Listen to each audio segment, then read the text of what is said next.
Welcome to Breaking Ground, the Women in AEC Leadership podcast. This is the show that lifts voices, journeys, and insights of women shaping the future of architecture, engineering, and construction, and it's brought to you by Unanet. If you're in the architecture, engineering, or construction space, you know how critical it is to keep your projects on time, your teams aligned, your pipeline growing, and your finances in check. And that's where Unanet comes in with project-based ERP solutions, CRM solutions, and an AI growth suite built specifically for AEC firms. I'm your host, Rhianna Dempsey. In each episode, we will connect with professionals across the AEC industry to share real stories and hard-earned wisdom. At our core, we believe that a strong, diverse workforce drives innovation and success, and that women are essential to building the future of AEC. This is more than a conversation, it's a community focused on growth and lasting impact. Let's get started. Today, we are speaking to Michele Zorzi. How are you, Michele? Great. Happy to be here. Thank you for having me. I'm really excited to unpack this conversation. I think we're going to go all over the place today, but before we jump in, I just want to give a little bit of a overview on you, and then you can fill in any of the blanks. But Michele is an award-winning marketing and business executive with expertise in strategy, branding, and M&A integrations. And today you are Senior Director of Marketing and a principal at Colliers Engineering and Design, right? Yep, I get that's all true. that right? All You true. have a team of more than 50 people, and All you've true. seen the firm drive growth from 30 million to now over 500 million in revenue. That is quite a run. Yes, we have been running high speed. And how long have you been with Colliers? I've been here for 17 and a half years. That is it. Just That's the one thing about this in all of our architecture, engineering, construction, the retention, people tend to stay yes. places, and you don't see that in all the other industries, and I love that. Yeah, no, that is very true. A lot of my staff have been here for quite some time. It's really nice. They've become family. That is awesome. And you are in New York, correct? I'm in New Jersey. Oh, you're in New Jersey. I You're am a from New native New York. Yorker. I am from New Okay. York. Yes, I'm a native New Yorker, but our headquarters is in Homedale, New Jersey. Nice. Okay, great. Well, I'm very excited. I know some of the topics that you are kind of known for within Colliers in particular is really fostering collaboration, inclusion, integrity. And you are a proud mom and I a am. recognized thought leader and speaker as well. So I'm sure we're going to get into all of those things along the way. But Yep. before we get into like the content, we try to start with something fun. So Okay. just a very, very easy icebreaker. Would you share a topic that you recently discussed either at the dinner table or at the conference room table? Oh, wow. Okay. Dinner table. Dinner table always seems to be the logistics of my calendar, which is insane. Uh, Uh-huh. and trying not to double book things. I do tend to sit at the dinner table for a really long time and talk. So there's lots of different topics going on, but typically it's who's going where and it's only two of us now at this point where it used to be uh, seven of us around the table, but now it's two, and we still seem to have as many logistics going on. So that does happen often. That's fun, though. All good things. Thank God that we have a lot of adulting children and all the things that we have to do for them and where they're going, and it's fun. So it's all good busyness, which is nice. Nothing that's stressful. Oh, well, that is good. And it sounds very similar to my dinner table. Same concept, just who's going to take people places and that it is takes up a lot of time. So I feel you on that. So why don't we start a couple topics that I know we're going to get into, but maybe just I mean, 17 years at Colliers, it would be very interesting to hear kind of how did you get there and just sort of what that journey has been like. And I know it's hard to cram in 17 years into a few minutes, but Yeah, we'll yeah. Well, try. yeah, we can definitely try. So I have always been in the AEC space in my career. So it wasn't a dream. Like I wasn't like, oh, I'm going to work at engineers. And in fact, I started in art school. And so when I was looking for a true full-time role as my children were getting older, I started to just pound the pavement and ended up in an engineering company that has since closed. And honestly, I was in shock. I was like, I'm going to work for engineers. This doesn't feel like me. And I learned a lot, and it was kind of a fun journey. And after about 7 years with my first firm, I found myself interviewing here, and we were called Mazer Consulting at the time. And when I came into this role, I had probably two or three other people in the department, but the department was definitely in flux. And so it was really starting from ground zero, where, there was actually at the firm, there really wasn't a marketer. There were a lot of people that were coming in and acting as marketers in this little marketing team, but it wasn't even run by a marketer. So there was tons of opportunity, and I am really proud and happy to say that this firm was one of those firms that if you could do the work and you did it, you paved your own way. And it kind of has always been that way, which I think is really excellent because it's all about the opportunities you're given, right? And when you come into a room like, oh, we need to fix that, and if you can fix it, go fix it, and then all right, you get the title and you continue to move on with your career. So it was coming in to this firm. I remember telling my hiring manager at the time, I'll stay here as long as my job keeps changing and growing, and I'm not doing the same thing over and over because I'll get bored really easy.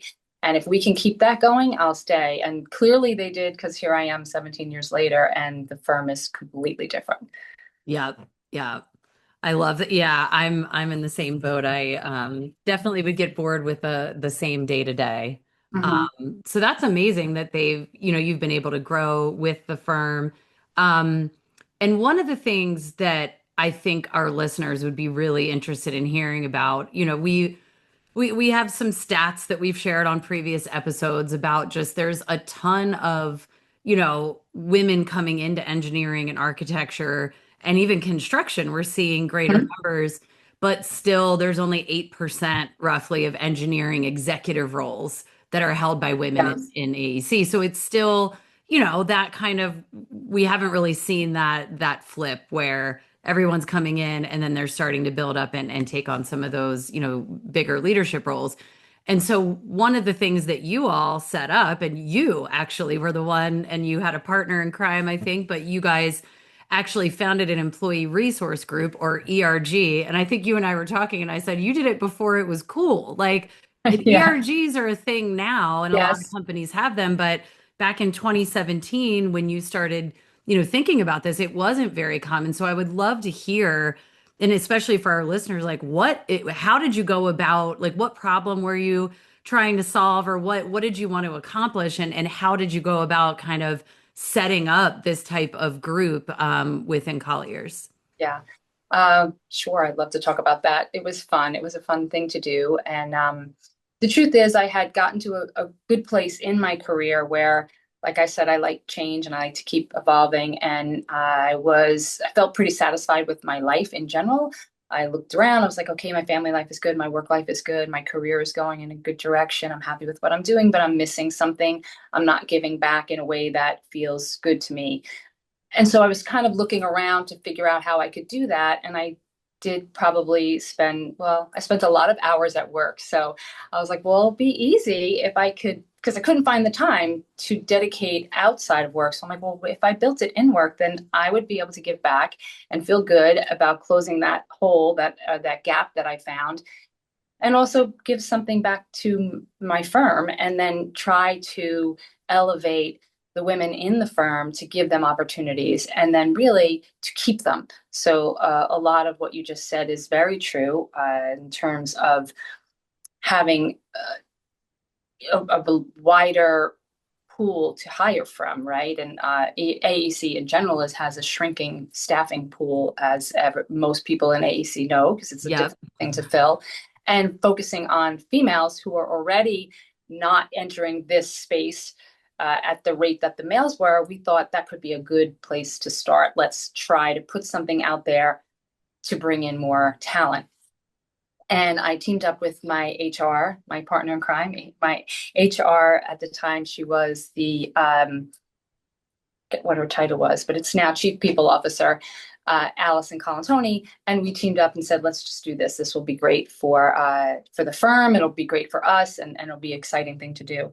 And we were much smaller then, and with smaller firms, sometimes you have your role, but you may not have an opportunity to take a leadership over a project in your specific role. And we wanted to give opportunities for anyone. To be clear, while it was a resource group for women, it was because we spoke of and dealt with women specific topics. However, it was for everyone in the firm. And that was a concept that was not easy to communicate, no matter how many Yep. times we said, this is for everyone to join. Obviously, we had a lot less men in the room, but we did have them. And we made a point to congratulate the ones that showed up because, and even ask them why they were here. And a lot of them were saying that they wanted to learn more how they can support their women coworkers and sometimes even their daughters in their life. How can I help her to be the best that she can be? So, which was awesome. But if anyone is in those, in charge of any kind of a women's organization, communicating that you're open to everyone is critically important, we felt. Yeah. But it was a really, in the beginning when we were smaller, it was to open up opportunities for the women of the firm to be seen and to take a leadership role and to have some impact in addition to their day-to-day work. And we needed it because the firm was growing and we needed people to do different initiatives. So it was a perfect win-win. Yeah, that I love that. And I love that you called out it is not, you don't exclude people. It is, You know, it's a problem again if we believe that like having a lot of different types of people represented in leadership is important, then, it's kind of all of our collective initiative, not just, the absolutely. women that it's kind of created for. Well, what kind of activities did you guys, I mean, like what are some of the things like if I'm sitting here listening and I'm thinking, wow, I would love to do something like that at my firm. Mhm. What are some of the events and activities that you all do? So in the beginning, like I said, we were smaller firm. I don't know, maybe we were 500 or 500 people at that time, maybe a little bit more. And like I said, we were looking to run different types of initiatives because that's what the firm needed. As my organization evolved, we have changed a little bit. But back then, we ran different things like book club. We started a book club where the topics were all related to women empowerment and education and leadership skills. We had panel discussions. That was uh, one of the first initiatives we did was a panel discussion, and it was at the time the first panel discussion ever held at the company. So that Oh, was also wow. awesome. I think I like doing things that have never been done before in the space because it just is interesting and more fun and more challenging. And we ran, most of the people were all internal people. We bring people from different locations, men and women, different age groups, different, all different demographics to have a discussion around work-life balance. I think that was the first one. We've also done negotiating skills. We'll do speaking engagements. We'll bring people in to have a conversation around performance time. We'll focus on leadership. We'll focus on self-advocacy. We'll focus on negotiation skills. And these are all skills that are great for everybody, right? Yep. Um, so that's why I say it's really maybe they're topics that are I don't want to say more important, but skill set that women maybe don't traditionally have, that confidence, that ability to walk into a room and know that you belong there and it's okay and you can speak for what you want instead of waiting for someone to give it to you. You need to ask for it. So Yep.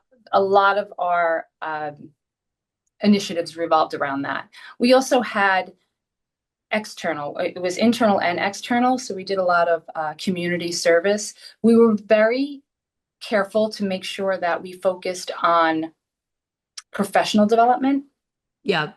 and not so there were some things that we wouldn't do, like if it was something that had to do with like health and wellness, we kind of left that aside, like a run for heart health. We kind of left that aside, but we would work with, let's say, different organizations to help with resume building or anything that revolved around professional development. And sometimes that was fundraisers to help, uh, maybe Dress for Success was one of them. I'm trying to That one just popped in my head yeah, because I we think had a that is really a good relationship. great organization. And, Yeah. and and we did a lot of work with them. So we were giving back to our communities, but in a way that supported women's development, right? Yeah. Professional development any way we could. So they're definitely a great organization to work with. Yeah. Well, and I feel like there's a lot we could continue to unpack with the ERG, but um if there again, if we have someone and you mentioned like you used to be smaller and now you've grown, so you kind of have seen it run the gamut. Like what are Mhm. any bits of advice for people that are looking to set up their own? Like how would they get started or, Yeah. any advice? So for us, I think first and foremost, like understand your firm and the needs of your firm, right? So depending on the size, because we ultimately more ERGs showed up at our firm and they all started doing different things. And there were so many initiatives that it was like, you know what, we don't need to build initiatives anymore. We have enough initiatives. We need to do something else now. So we had to evolve the organization to fit the needs of the growing firm. The firm was expanding across the country. The members, so it is a member, like you kind of sign up for it. So I'm not blasting emails out to the entire firm. I have a membership list. We introduce it as a new hire. When the new hire comes in, we introduce the organization. We say, you sign up. And once you sign up, then you have access to everything that we have to offer, which could be webinars or invitations to uh, different podcasts that we know have important topics. So we really try to give a lot of resources. And I think that's important because that doesn't take as much time. You can have like, you know, everyone has a different hub, but wherever your employees gather for information, you can have a space there and you can list your members and you can have resources and things like that. But really understanding what your firm needs. Some examples, as we evolved, we stopped asking them. They had enough on their plate, so we didn't need people to, hey, you don't have to start an initiative, but we meet quarterly, and at Okay. every quarterly meeting we will have either a guest speaker or a topic. Sometimes they're internal guest speakers, like we may have someone from HR come in and talk about performance evaluations and how you can, do the best for yourself and advocate for yourself. Sometimes we'll have external people come in, someone who's written a book and they want to talk about it in terms of leadership. So understanding that you have to shift depending on what your company needs. And that's what we were able to do. We also had a book club, which was incredibly successful. That started from day one and has been going since the initial, and we just keep growing, and there's multiple people in that group. And now we're evolving that to an education tip. I don't know what you would call it, but it's like a book club, except you're taking a class together and then coming together Okay. discussing it. So that's kind of fun because I know all of our organizations offer extended learning, but no one ever has the time. I want to True. take that class, but we never get to do it, right? So this kind of encourages everyone to do it together. And it's awesome because, once a month they do a class and then they all come together and they meet to discuss it. And then in the quarterly meeting, someone will come up and give a little, 5-minute intro to what the course was, what people gained from it, what some of the insights were, in the hopes that that would encourage more people to take that class.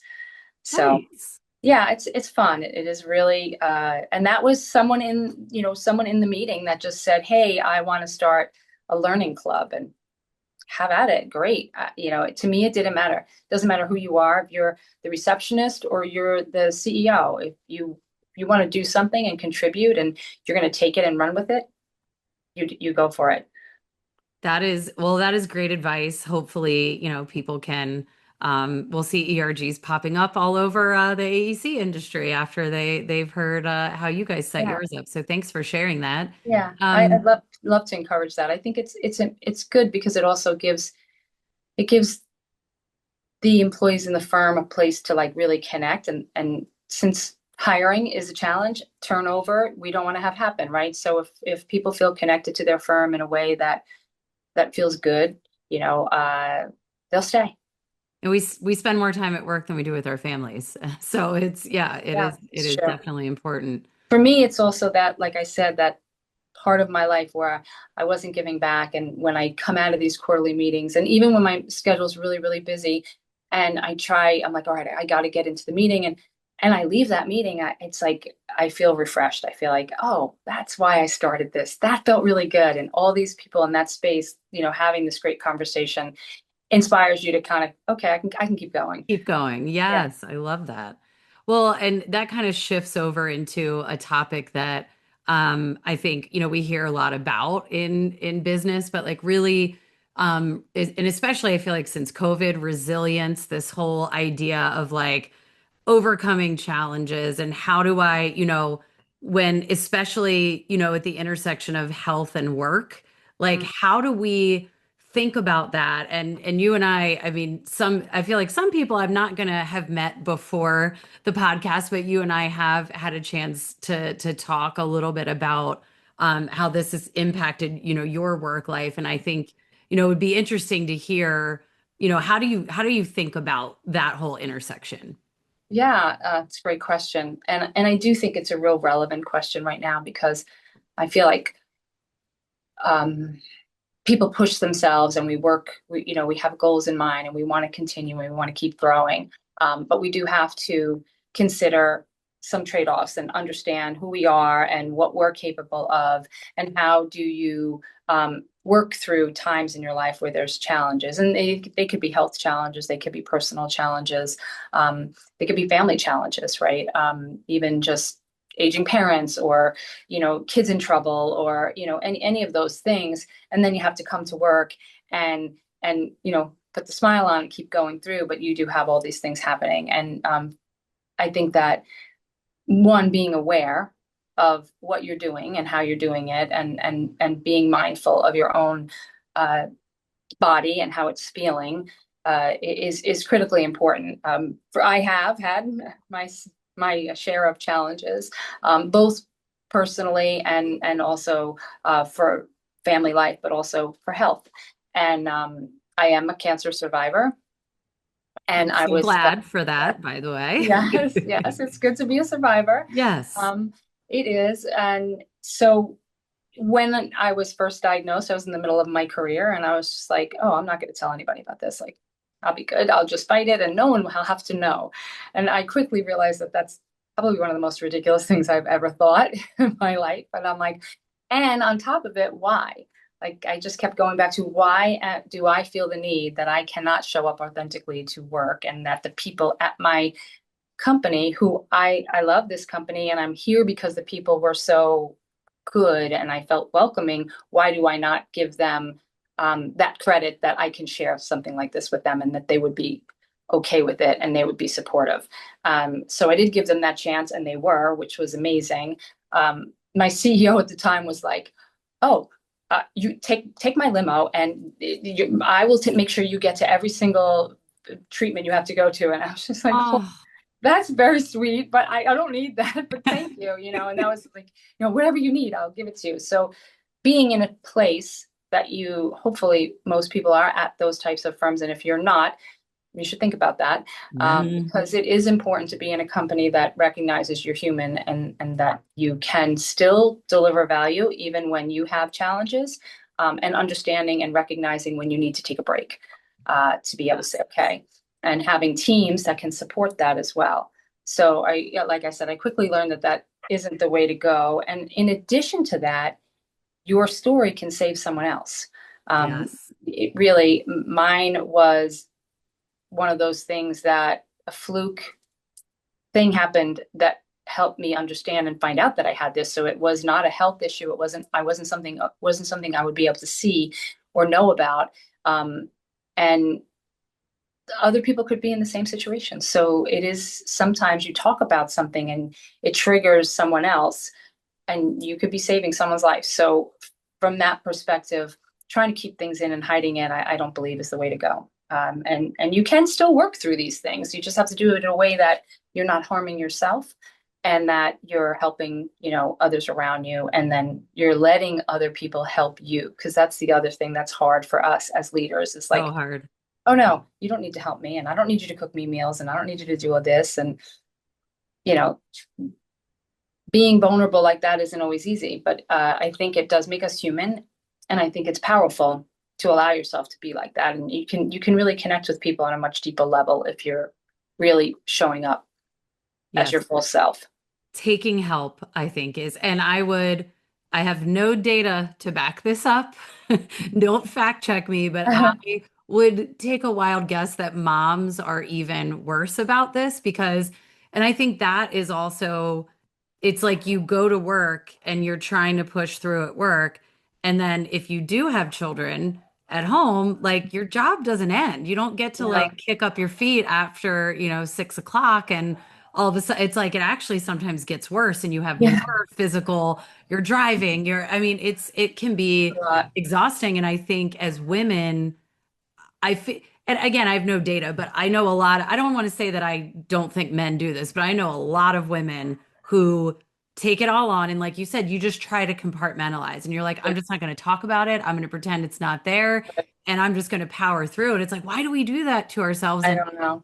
yeah, so I love that you have shared that because, like you said, I think other people, and like you mentioned, it's not just a really serious health thing. It could be your mental health. It could Right. be anything that just have to deal with. And how do you allow yourself those breaks? And like you said, listening, I'm a big intuition, I think is we don't listen to ourselves enough. And that's something that we should be doing because it's not Absolutely. good just to grind it out forever. That's not. No, it's definitely not. And you're not even delivering your best self when you're doing that. You're Nope. not delivering your best work, you're not focusing, and it's very true. And I think finding that network of people, I know a lot of times women, it's other women, but it doesn't always have to be. And just finding those people that'll support you and be there. And sometimes you just want that person to be like, oh yeah, I did that too. I stumbled, I did that too. And then after you get through, like, oh, all right, it's normal. Everyone feels this way. And then some advice on this is how I handled this or this is how I handled that. But having that group is really critical. And sometimes I think even from me now knowing how to pay that forward, at the time I was going through where I needed help, I couldn't ask for it. And I didn't. I didn't ask for it. Even though I shared, I wouldn't ask for the help. I wouldn't take it. But if it was given without asking, I would be like, wow, that was great. So I've learned now that when I see other people struggling through things, asking, hey, is there anything I can do for you? Let me know what I can do for you. Or when you get off the phone, hey, I'm here if you need anything. They're not going to ask you. Just do Yeah. it. What's the Yeah. worst that's going to happen? You leave a meal on someone's, or you write a note, or you send them something. What's the worst that's going to happen? They throw it out. They don't like that meal. Who cares? You Yep. know what I mean? They'll like some part of it. You'll get some of it right some of the time. And that's Yeah. something that I've learned. And I kind of, in the past, I didn't know what to do. But then having gone through it, I'm like, oh, I remember that person sent me like chicken noodle soup that day. I didn't want it. I didn't ask for it, but I kind of needed it. That's a Uh, great point. I find myself because it's like I feel like sometimes you're like I don't know how the person what to would do. take it, and I don't want to do the wrong thing. But to your Yep. point, it's like, isn't it better just to do something and then yeah, like it's 100%. always they can just ignore it or throw it away, but like Yeah. it But they matters. probably won't, and it'll Yeah. mean something to them. I mean, I've had so many things happen after this now, right? And I just do it. I just like it doesn't matter because Yeah. you want to do something, but you always feel like it has to be the perfect thing, but it really doesn't. It Yeah. doesn't. And sometimes it could be a small little note or a phone call, just checking in on someone. And sometimes it's hard because it's not, you're nervous to say the wrong thing, or especially if you don't ever have that experience. If you've never had that experience, you're not sure what is the right thing to do. But honestly, letting people know that you're thinking about them, you can't go wrong. Yeah. Yeah. I love that.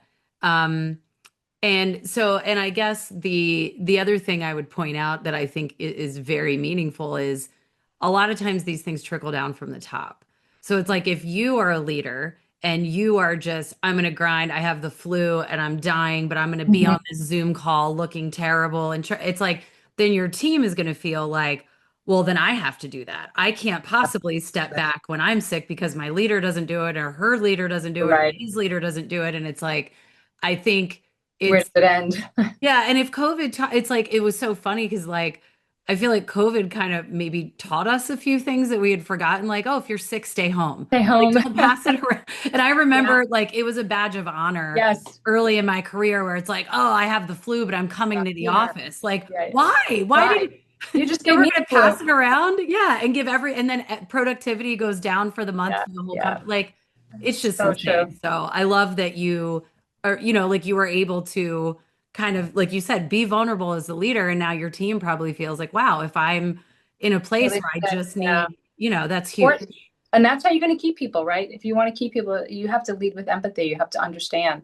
I mean, even something simple like this is to me so simple, and I try to always remember. I don't always do it, but sometimes I work late hours and I'm catching up on emails. Schedule them because your Yes. staff is going to read that at 10 o'clock at night, and it's either going to keep their mind up on their work or they're going to feel the need to respond.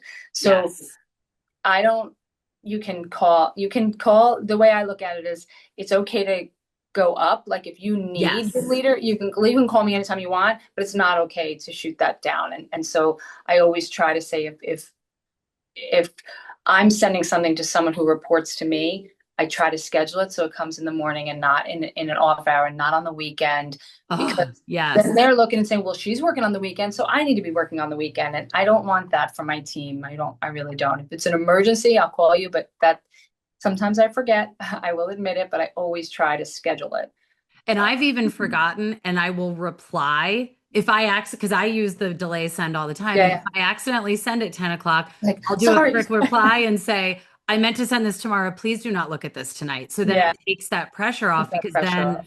so I think Yeah, we need to say that loud because there are a lot of people that do. And I think, like you said, the going up, I'll call my boss anytime and right, he would right. be fine with that. But same, like it is very rare when I Try will to make, yeah, would yeah. call And they can anyone. call me if they need me. That's fine. Yes. I'm okay with that. And I know they're not going to do it unless they really need me. Yes. So yeah, I think that's, and that's that empathy and understanding each other and knowing that, family time is important too. Yes, I totally agree. Um, so one last thing, I mean, it sounds like, you've got it all together, right? You've got it all figured out. And Oh yeah. yeah. Right. But in all seriousness, are there certain things that you're kind of in your career journey that you're still learning and still kind of spending time focusing on and would love to hear kind of, what your development focus is for yourself? Sure. Well, I said in the beginning of this, I love to always be doing something new. And when I look back at my career and my journey, I've never really replaced a role. I've always either developed it or it didn't exist before I got here. So I always say, I've been constantly paving my own way, which is great because you get to kind of build things. But in some ways, it's also hard because you don't get to see it or to reflect and to see, okay, these are the expectations of this role. You're kind of making your own expectations and hopefully you're meeting the ones of those around you. Yeah. So that is challenging, but it's also, like I said at the beginning, what I love. I like that it's different every day. I don't want to be doing the same thing. And I like to be challenged and I like to do things that I've never done before, like this podcast. I've never done. Yes, it is your first podcast, It right? is my first podcast. Yes, I've done speaking engagements, but never a podcast. So this is fun. And I do like that. But that being said, it's not because I'm just, so confident and everything comes easy. It's something that I learned about myself very young, that I am a person who is afraid of a lot of things. Like people say, oh, are you ever afraid? I'm like, yeah, every day of my life I wake up, I'm like, oh, what's going to happen today? And I learned that if I allowed that to control what I did, because it was innately who I was, I wouldn't do anything, So I'm like, okay, I have to understand that I know this about myself and I'm going to do it in spite of that. And that makes, Mm, that. So when they say yes, that I think is something I'm always going to be learning because hopefully I'm always doing new things. And it's easy to settle in and be like, okay, I got this, I know it. But it gets boring, and I don't like to be bored. So for that reason, I'm always looking to see what's next. In terms of my career, I've been on this crazy journey with my wonderful company, but we're growing, like you said, at the speed of light. And with all of that growth comes a lot of challenges. And um, for me, the most recent is learning that uh, the firm is expanding across the country. And I'm starting to learn the difference in perception and personalities and languages. Even though we're all speaking English, we all speak a different language. Yep. And I'm really starting to understand that. And now that um, I have coworkers and leaders across on the West Coast, down in Texas, and Florida, and Maine. Um, and even the different levels of the firm, from your field employees to your middle management to your C-suite, we all speak a different language. And so I'm starting to learn, like, oh, we need to read the room. And so if I can give any kind of advice, I wish I learned this earlier in my career, is that really read the room. Like, understand their language, listen to how they speak, listen to how they their emotions and what they translate, how they translate, and then try to make sure that you are communicating in the right space. Because sometimes, as marketers living in an engineering space, we are speaking, it's like, completely different languages. And I'm trying to explain something, and I'm like, I don't understand why they don't get this, but our language is different. And I think we've now just recently acquired an architect firm, two actually, and they speak a little bit. They have a little bit closer language to designers, to the marketers, than the Yes. engineers do. And so I'm even learning that difference, personality differences. Like I'm born and raised, like we said, in New York. I'm from Brooklyn. I am Italian, so I'm animated, and when I'm passionate about something, it can translate to being upset to someone on the West Coast or someone in the Midwest. So I'm learning that now, that I realize that their perception is their reality. So if they perceive I'm upset, and it's really just me being who I am, that is I'm losing communication there, right? And Yeah. so I think that to gain that sense of communication and to learn, and I won't be able to influence if that's the case, right? So I have to read the room, know who I'm speaking to, understand their perception is their reality. And if I can live in that space, I will be more influential in those conversations, and then be able to have more impact in what I'm doing. So that's kind of where I am right now, navigating all these different conversations as we go across the country. I It's love that. Well, and no one believes me when I say this because I enjoy doing stuff like this or like hosting the user conference, but I'm actually an introvert. I'm like right on the cusp, so I okay. can fake it, but I'm more of an introvert, and it's funny because I think as introversion got a bit more I feel like it was with Quiet, that book that came out, and the TED Talk, and all of a sudden people are Uh, like, "Oh, introverts can be leaders too." But I yeah. think what you were describing is like, just how do we listen more, and Mhm. maybe like before we just come into a room and say all the things, Yes. like kind of take a minute. And introverts tend to do that well, and sometimes too much. Sometimes we don't speak up as much as we should, or as quickly as we should. Yeah, that's We very true. process. So but I think that's great advice, and something I try to do, because even every situation, it's like sometimes you come in with like you're just waiting to talk versus listening. And Mhm. I'm trying to dial that, like, let me really listen to this other person. I do that in my personal life too. Like, let Yeah. me listen to their point of view and listen to what their experience is before I just decide that I know Right. what I'm going to say. And I think that as It's leaders, the hard. more we can listen Yeah, yeah, is and it's not amazing. always easy because you have your agenda, because your perception is your reality, right? And so you have to kind of meet them where they are, and see how you can come together and really hear both sides. Because honestly, like what we were talking about from the very beginning of our conversation, more perspectives on a situation, you're going to get closer to the truth, right? Because Yes. everyone has their own perception. So really seeing that and knowing the people you're talking to, it's important. Totally agree. Well, Michelle, thank you. I think that this has been such a great conversation. I'm pretty sure we could Yeah. keep going, No, but we definitely could. yeah, they like us to keep it below 30 minutes. So I just want to say I truly appreciate you sharing your story and being so open. It has been so fun. And I want to thank all of our listeners to listening to Breaking Ground, Women in AEC Leadership. And if today's episode resonates with you, please be sure to follow, leave a review, or share it with someone in your network. And if you do have a story to share of your own, please send us an email, and our contact information is in the podcast bio. We'd love to hear from you. And until next time, keep breaking new ground.